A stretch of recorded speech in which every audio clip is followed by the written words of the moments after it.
Katamari is a series of roll-em-ups. Your character pushes a ball called a Katamari around environments, and objects stick to it. The main goal is to grow it as big as possible, and most of the time as fast as possible. When I hear myself say that, the concept doesn't sound very fun, but the games certainly are. It's definitely a unique series that can be relaxing and challenging, and in my opinion, euphoric at times. I cannot say any of the main games up to this point have been bad, although I am slightly disappointed with Beautiful Katamari. It's more of the same, and I don't like the way the DLC is handled, but nevertheless, I still enjoyed my time with it overall, and have been looking forward to the next entry, Katamari Forever. Developed by Genki and published by Namco Bandai Games, Katamari Forever was released for PlayStation 3 in September 2009. According to the internet, it's known in Japan as Katamari Damacy Tribute, and I think the word tribute is fitting considering the game feels like a best-of compilation, like a greatest hits album, so to speak.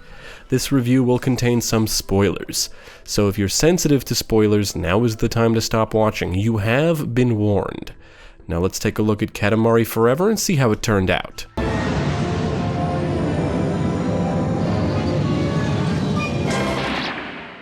The story goes that the king of all cosmos gets hit on the head and suffers from amnesia, and a robotic version of the king called Robo-King, created by the prince and his cousins, destroys all the stars in the sky. This is yet another absurd story with Katamari's unique brand of humor and surreal elements, and the stages here are split between the king and Robo-King. Now, half of the stages take place in the mind of the king and are from previous games, an effort to restore his memory. The other half are set in the present, and most of these are also not new, and it's up to the prince and his cousins to roll stuff up to recreate the stars.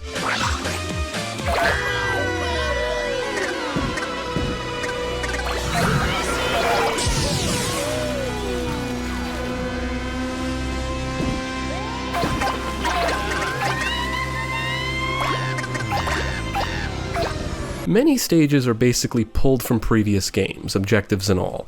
Because the king is suffering from amnesia, the idea is that completing these stages restores his memory. There's over 30 stages total, and only a few of them are actually new. As you can probably guess, Katamari Forever isn't bringing a lot of new stuff to the table. It's just more of the same.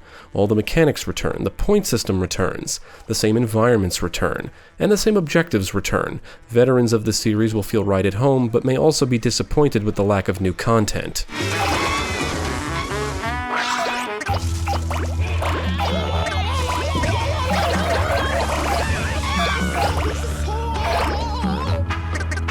Despite Katamari Forever mostly feeling like a rehash, if you enjoy the previous games, or the series' gameplay in general, you'll undoubtedly enjoy this. It's the same Katamari gameplay you know and love, it just doesn't do much of anything we haven't seen before. However, it does introduce some new features which I actually welcome. The first is the hop. By flicking the controller up or by pressing a button, you can make your character in Katamari hop or jump, which proves to be quite useful. The second new feature is the King Shock ability, or what I call the magnet power-ups found in the stages. And there's two kinds. One will instantly suck in any surrounding objects that will stick to the Katamari, and the other will attract nearby objects as you push the Katamari around, but only lasts for a limited time. These are actually quite significant, and I found they make it easier to achieve 100 or more points in the stages.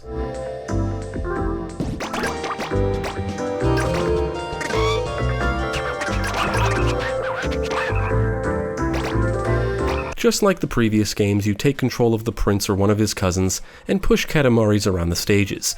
Each stage offers an objective to complete, and you can earn points based on your performance and or what you roll up. Getting through all the stages isn't all that difficult, but in my opinion, earning 100 or more points in each one and in each game mode is one of the most challenging aspects of the game. The village square acts as the hub area in this entry, and this is where you can access your collection, change cousins, equip accessories, and access the stages. Cousins are unlocked by rolling them up in the stages, and you can also find and roll up presents, which unlock accessories to equip the characters with. All the items you roll up are added to your collection, and I do consider Katamari Forever to be a collectathon.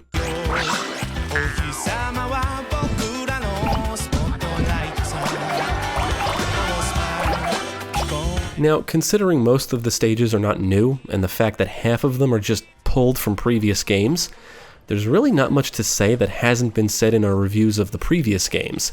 There are some changes here and there, like the time limits for example, and the hop and magnet power-ups can make things a little easier in some respects, but the game really does feel like a greatest hits compilation. On the plus side, with over 30 stages, there is plenty to see and do. You can still unlock Eternal mode for many stages, and now you can unlock Classic mode and Drive mode, where you simply move around much faster and are given less time to complete objectives.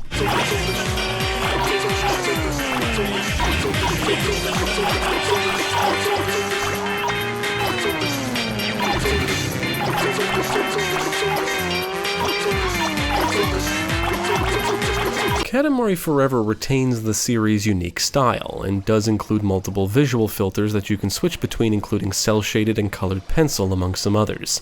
The stages for the king are often presented in black and white, and you restore color by rolling up items. Overall, the visual presentation as a whole is very nice and pleasing on the eyes, and offers different options.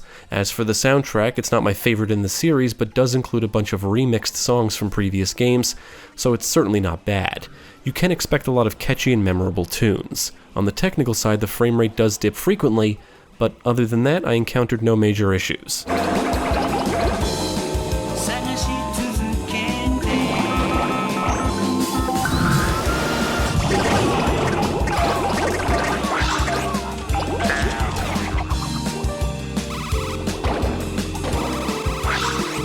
I actually really enjoyed my time with Katamari Forever. Now, I'm aware most of it is basically content pulled from previous games, but I enjoy the previous games. There's plenty of stages here, multiple game modes, and I welcome the hop mechanic and magnet power-ups. It features the same Katamari gameplay I fell in love with, along with some new features and plenty of content. In general, there's plenty to see and do. It's only a shame it doesn't offer many new sites or things to do. Nevertheless, it retains the addictive and somewhat relaxing gameplay qualities. It can be addictive trying to roll up as much as you can to grow the Katamari as big as possible, and I find doing that can be relaxing and somewhat euphoric. Many of the objectives offer fun challenges, and trying to earn 100 or more points in every stage can keep you occupied for a while. There's plenty here to keep you coming back.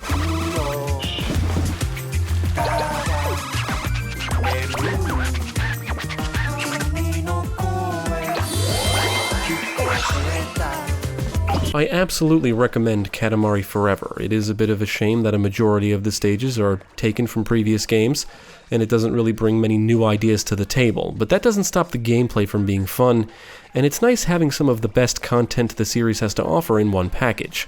I feel Katamari Forever does make a great gateway for newcomers, as do most of the games in the series, and much like its predecessors, it's easy to pick up and play and offers plenty of content. Definitely check it out.